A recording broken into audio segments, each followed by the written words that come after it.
Hi guys, hope you're all doing well. I'm almost 3 years into hosting short-term rentals, and I've learned so many lessons from my own mistakes, as well as pitfalls I've observed from other people. Airbnbs are not rocket science, and you can totally figure it out, but it is a lot of work, and especially if you're starting from scratch, it can be a really steep learning curve. In this video, I wanted to summarize all the advice I wish someone would have given me when I first started as a beginner, and some of these things are not black and white, but that's why I want to talk through all the nuances, and I hope you find a few nuggets that are useful to you. Mistake number one is bad and incomplete projections. When you're first deciding whether an investment will be profitable, you'll be running some numbers. You cannot rush this step. Look at all the other listings in the market, whether you use Airbnb or some other software, and make sure you're understanding what the average daily rate looks like for a property of that size and that caliber and quality, what the occupancy is, and what features correlate to a higher revenue. Is it bedroom count? Is it head count? Is it having a pool? Which ones are most strongly correlated to being more profitable? I highly recommend watching a few example run-throughs of how people project revenue from different creators. I'll link mine below, but definitely look at other people to get different perspectives and methods. I would also be very careful if someone says something like, yeah, a property of this size will make 80K in the area, but mine is going to be extra special and extra unique, so I'm going to put in 100K. They might be right, and I totally agree with standing out and being like that top 1 to 5% in your market for that category, but the person saying this might also already be a superhost and they have prior experience. Or they may have additional properties that generate income, such that even if this projection is wrong, they have a lot of buffer and they can recover in some other way. You can feel free to use something like that as an amazing best case scenario, but also prepare for the worst case. Look at the trends in the area. Is supply going up? Is revenue going down? How's the occupancy been trending for the last year or two? I want to show you an example of how much room there is for error.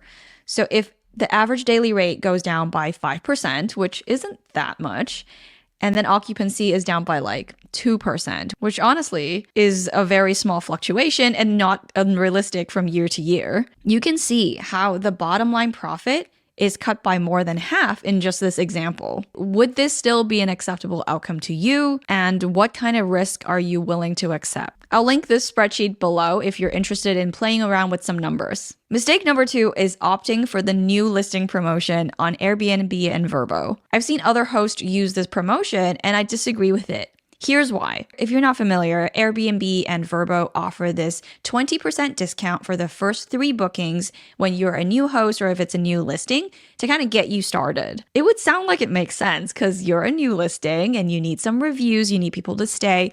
Why not opt for this to have better visibility and rank higher on the algorithm? But in reality, if you're a new listing on Airbnb, you already get a really good boost and you're showing up more on the front page than even some other really well-rated listings in your area. The extra discount there doesn't really make a difference. Bottom line, 20% is a lot to give up in exchange for not a whole lot of benefit. Mistake number 3 is unrealistic expectations. First of all, this is not a get-rich-quick scheme. It's going to take time and effort. I don't want anyone here to have unrealistic expectations just watching other people on the internet and how they got from 0 to 10 units in 1 year, or how they're arbitraging 1,000 units and all you need is a system, or a couple that started from scratch and built a village of tiny houses, a village of tree houses, whatever the case may be. Or on the flip side, an example of someone who spent millions of dollars on a property and it turns out to be a dud and they're losing money. These are all just anecdotes, assuming that they're 100% true. And I've said this before on this channel, it's always a mix of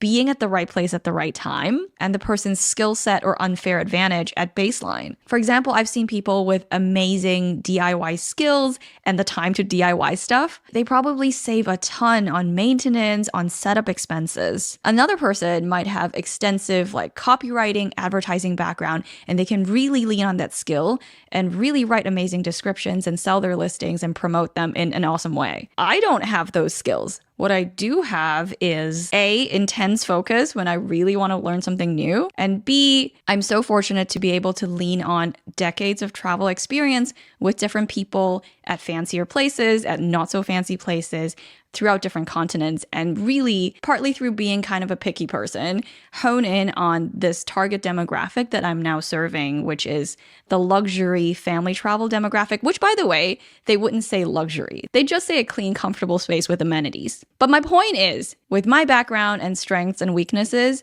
I can't expect to replicate what other people are doing exactly. Learn from other people's methods, learn their process and their lessons, but don't put that much weight on their outcomes. Number 4 is not keeping track of your finances and not keeping your receipts. It is so important to have a business bank account and keep that separate from your personal finances. If you're looking for a business banking and bookkeeping solution that's geared towards real estate investors, check out the sponsor of today's video, Baselane. I've spoken about them before, and I love the sleek user interface where you can see multiple properties and automatically import all of your income and expenses. You can easily upload and attach receipts and build a good habit of keeping records. And their business banking solution offers high APY. Right now, they're offering $50 cash bonus when you deposit $500 into your account. So go check them out, sign up for a free account. And thank you again, Baselane, for partnering with me on this video. Number 5, not tax planning. Oh, the fun of side hustles where taxes are not automatically withheld like a W-2 job. If you make a profit, which I hope you do,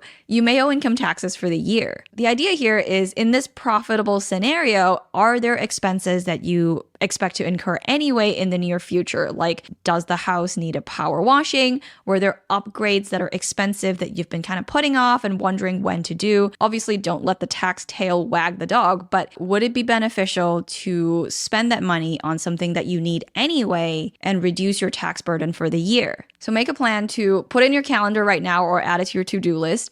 Before the year ends, plan to project how much you might owe in taxes. It doesn't need to be with any fancy software. Just take all of your income, minus all the business expenses. Make sure you're not taking into account the principal of the mortgage, and add in the depreciation as well, and get a rough number of how much you might end up owing. And that can help you guide any decisions on whether you want to spend that money instead. Mistake number 6 is not being systematic. In the beginning, everything will be new, you will be troubleshooting on the go, and that is totally okay. But you should aim to develop a system or routine so that things don't fall through the cracks. There are routine maintenance issues like monthly, quarterly, annually, however frequent that you want to set them up for. Guest responses to very specific questions that you can save because they will come in handy again, because people tend to ask similar questions. The admin stuff like annual filing for your LLC or any licensing requirements for your local municipality, tax planning like we just talked about. Make a template or dashboard to keep track of these things. I have one that I've been building since we started, and I really just need to clean it up before I can share it with the world. And I know it'll be super helpful, so I want to get to it. I'll leave a link below, and I'll leave a pinned comment as soon as I'm done with it. Mistake number 7, not automating things. Things like sending check-in information or notifying cleaners of a new booking, pricing adjustments for weekends and events. All super routine stuff that you don't want to leave to just you remembering with your head, and they can be easily taken care of with software. For property management software like guest messages and cleaning communications, I've tried both Logify and Hospitable. Honestly, both are great and well worth the money and the time you can save. And number 8, kind of countering what I just said, is automating before you test and refine. Specifically with the guest messages, in the beginning, I think I was just watching too many other YouTube videos on how to set this up. And there are people who send this automated message when a guest sends an inquiry, like not a booking, but just like an inquiry with a question of how many bedrooms does your place have, or where is the parking located, like something about your listing. And there is a metric on Airbnb and VRBO of how quickly you respond. Some hosts, in an effort to keep that metric like within the shortest time frame possible, send an automated response to these things saying, hey, I've received your message. I'll get back to you as soon as possible. And I was a beginner, so I just followed along. But very quickly, I found this to be quite annoying and kind of corporate. Besides, I usually see the messages and respond right away anyway. So from the metric front, this is not providing me any benefit. The other one I kind of got wrong and I don't like how I initially automated was checkout instruction messages. Sending them the morning of checkout, it was a little bit too late. Some of the guests wouldn't even see the messages until they were gone, or they would leave super early in the morning and the message would send after they were gone, which is very silly. So then I moved it to the late afternoon of the day before checkout. I forgot to factor in people who are staying just one night because that's not as common for us. And if those guests happen to check in pretty late in the evening, I've had a couple times where the checkout instructions sent before they even arrived in the building. They didn't say anything, but I really didn't like it. The right answer for me turned out to be just building it as a quick reply template and send it kind of customized to when the person is supposed to be leaving. Worst case scenario, I forget, but most people know how to check out and we don't give them like a crazy chores list anyway. For you, the solution could be setting up different messaging rules. Like if it's a one night stay, then send it at this time. If it is a multiple night stay, send it at this time and combine it with this other message. The point of that story is that it'll take some trial and error. And if I were to do it all over again, I would automate nothing in the beginning.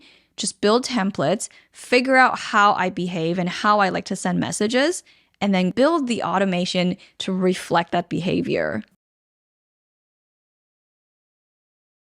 I hope you got some useful information out of all these mistakes, and I hope that some of these resonated with you. I can't really be the only one making these mistakes. If there are other things you've encountered, lessons you have learned, feel free to share it below because I know the rest of the community would really love to hear what your insights are from different perspectives, different experiences. We can all learn from each other. And with that, thank you so much for watching. Thank you, Baselane, for sponsoring this video, and I will see you again next time. Bye!